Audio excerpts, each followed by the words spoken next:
It is always great chatting with my next guest, Andrea Lee, who is back in action and be taking on Viviane Araujo, UFC Fight Night, May 14th. Andrea, how are you?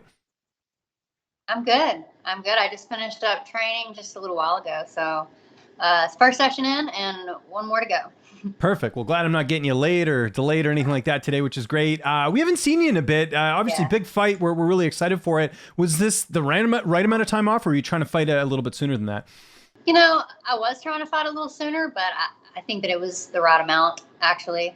It gives me time, to prepare and get ready. And I got a really long training camp, so I was able to improve on a lot of things and focus on things that I wanted to get better at. So I'm actually happy with the time that they gave me. So let me ask you this. Worked out. Was there any talks of you fighting for the title? Because I feel like when you got your win over Cynthia, everyone was talking about that, and they were just like, it's you or who she ended up getting, which was Santos. But were there any talks of that? No one spoke to me directly, like from the UFC. But I think that is still a very big possibility. I just need to go out there. I need to win this fight and see what happens. Because our division is it's up in the air right now. I mean, there's so many people like playing leapfrog, and who knows what's going to happen. They just want to see new faces in the mix, and that's kind of what's happening. I'm not so much of a new face myself, but I haven't fought for the title yet. So, and I honestly think that, like, I believe it in my heart. I feel like I could bring a good fight. I think that me and Valentina would put on a good show, because I will fight. I mean, I'm not going to stand right in front of her, but I will fight.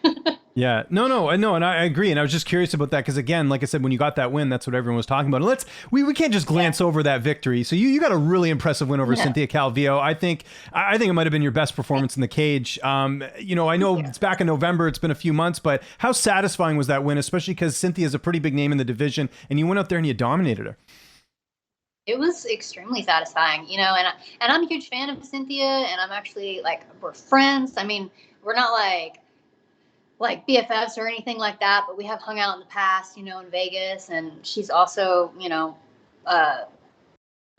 trained with Tony for a couple years. She was at Alpha Mill because Tony trained there for a while too. So I mean, they're friends and they had a relationship. So I mean, you have nothing but respect for Cynthia. But it was definitely a big win for me, and I was very satisfied with my performance, and I felt like I went out there and executed perfectly. And I know you and I have talked about this before about, putting it all together on Fight Night. Because, again, we've seen some really good performances from you. Do you feel like that was a complete performance from you? Because, again, we know how good you are, but I know you've had some close fights. You've had some things not go your way. Yeah. You've had some weird circumstances, too. Like, how happy were you to be able to just showcase everything you wanted to showcase?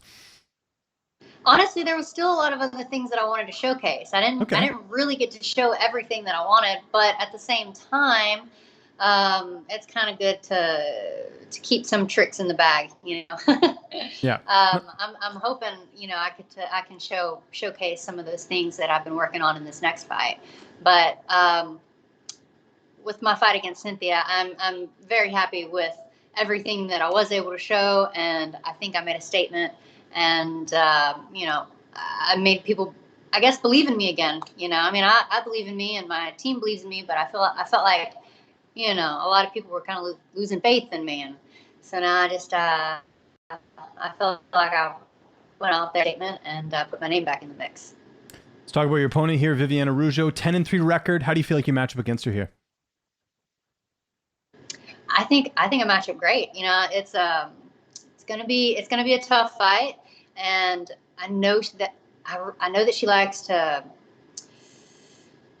likes to box and wrestle. Well, I mean, she has a really good, strong grappling background, but in the fights that I've seen, she likes to go out there and try and take your head off.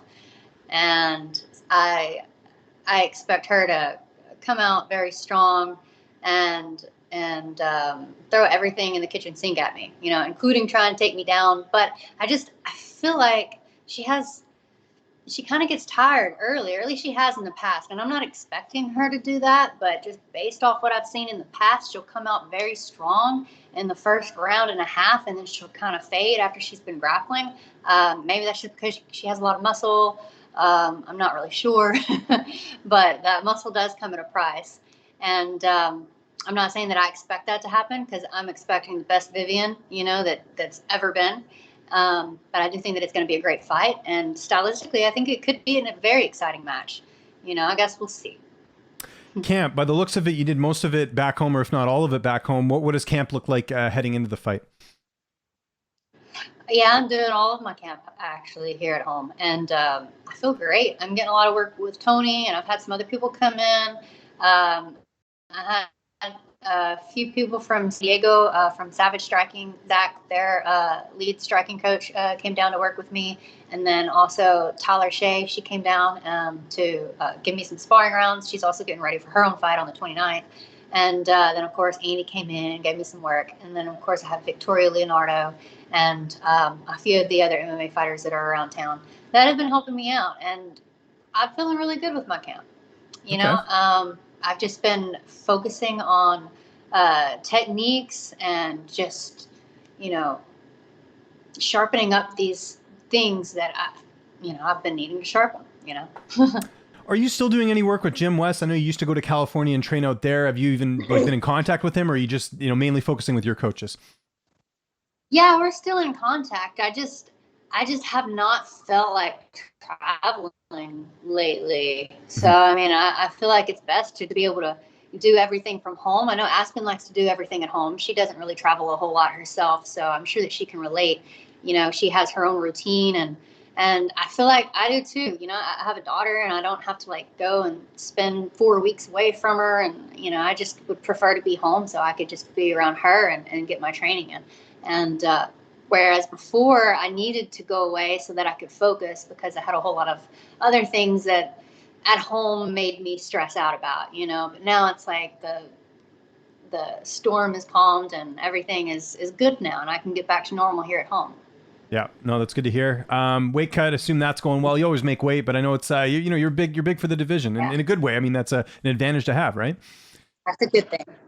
Yeah, that's a good thing. And yeah, my weight feels great, and I'm still a couple of weeks out, so I haven't really started my cut. Next week we'll start it. I'll at least try to maintain 139, 138 for that week, and then fight week is whenever I start my real cut. Imagine Tony's going to be in your corner. Tony Kelly, that is. Who else is going to be in the cage with you that night? Tony's going to be in the corner. My grandmaster, Carol Baker, is going to be in the corner. And so is Wayne Knutson. And you might have seen them. I don't know. I mean, you probably can't remember who all was in the corner in my last fight, but they were there. And so it's going to be the same group.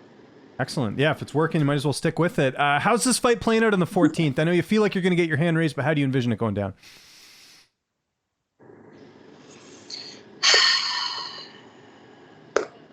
Jeez, I don't like jinxing, and I think I say that every time. I don't want to jinx it, but I do feel her coming out strong, and I think this is just going to be a battle of fight IQ, because I know that she has heavy hands, and I know that she has knocked some girls out, but at the same time, I feel like I can be very evasive, and I do move a lot, and I think that for me, picking her apart, breaking her body down, and then setting up the final finish.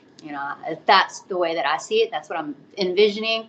And, they say that you should visualize it, say it, speak it, and then, it'll happen. We sort of talked about it there, the implications of this fight. Has the UFC given you any indication that if you win this fight, you could be next for the title? Is that kind of what you're thinking? No, I haven't had any indication of that at all. We're just hoping to get this win and see how it plays out. Something else I wanted to ask you about, I just noticed this on your Instagram. Do you have new management now? You're with Ducello, I think is how do you pronounce that? I'm not sure. Dulcito. Totally butchered it, but you kind of know what I'm talking about, right? Atisha Torres is with them, Raquel Pennington. Yeah. Yeah, Atisha Torres, Dustin Poirier. But actually they're my sports management team. Oh, so okay. I still have Dave Hirschband. Yeah. Oh, okay. Dave I was curious about that. Yeah, okay. Yeah, I figured Yeah. that was the case. I wanted to double check because I know, like I said, that I just saw that on your Instagram profile and I was like, oh, I didn't know, if anything had switched. But yeah, I figures you're still with Dave because obviously I know you've been with him for a while, right? Or since the beginning, I think almost, right? Yeah. Okay. He's the first manager that I've ever had, aside from my ex-husband who managed everything, but he's the only manager that I've ever had and hired, and And he's great. And I don't, I've had other people come in and try to like talk me out of Dave, but I'm like, no, Dave's my guy, Yeah. but I do need a sports team. I need a sports team, so if I can get that and still have Dave, let's work something out. And so that's kind of like what happened. Yeah, you get the best of both worlds. That makes sense. Okay, before we get out of here, got to ask this as a fellow parent, how's your daughter doing? She's doing great. I had her this past week, and I just dropped her off at school this morning. So now it's her dad's week. So, but she's doing great, getting big. How old is she now? She's outgrowing me. She's 10, and she's in the 5th grade. Wow. Okay, cool. And is she, I mean, obviously she's at the age now where she kind of understands what mom does and all this stuff. Like, how cool is that for you to be like a role model to her, not only as a mom, but as someone who's a professional athlete? I think it's coming, I like you said, she's getting older. I mean, she's starting to kind of like understand. And the other day she was kind of like Googling interviews of mine, which she doesn't ever Google anything about me, but for some reason, I don't know, she was Googling me, and she came across an interview that had said, I was talking about Ainsley, and they asked me what my daughter thought about MMA, me doing MMA and being in the UFC. And I was like, well, she actually doesn't care because she doesn't think it's a sport, and, mom just fights and it's not really that big of a deal, whatever. And she's like, Mom, why would you say that? She's like, I didn't say that. And I'm like, yeah, you did, but that was a couple of years ago. So, your mind, I mean, you might have changed your mind since then. You don't remember what you said, but yeah, you did say at one point that it wasn't a sport and that's how you felt, but it's not a big deal. She's like, I can't believe you said that. I don't think that. And I do think it's cool. There you go. Setting the record straight. That makes sense. Like, okay. Andrea, thanks so much for doing this. We're looking forward to the card, UFC Fight Night, May 14th. If there's anyone you want to thank, any sponsors, any social media, I'll give you the last word. Well, I'd like to thank Tony, my boyfriend. He's been helping me out and doing a tremendous job. And of course, my coach, Grandmaster Baker, and then Wayne Knutson, Chad at Underdog. And then, of course, my management, Dave Hirschbein, and everyone else, sponsors. They're all on your social media. You're always posting your sponsors on there, right? That's why they got to follow you on social media, and they'll see them all there, right? Yeah. Just go check out my social media, and you'll see who my sponsors are. There you go. This is where I always fall apart. Yeah, but you'll get more followers this way, right? You plug your social media and they'll see your sponsors and everyone's happy. Everyone wins. So there you go. Yeah. Cool. Yes, all right. Yeah.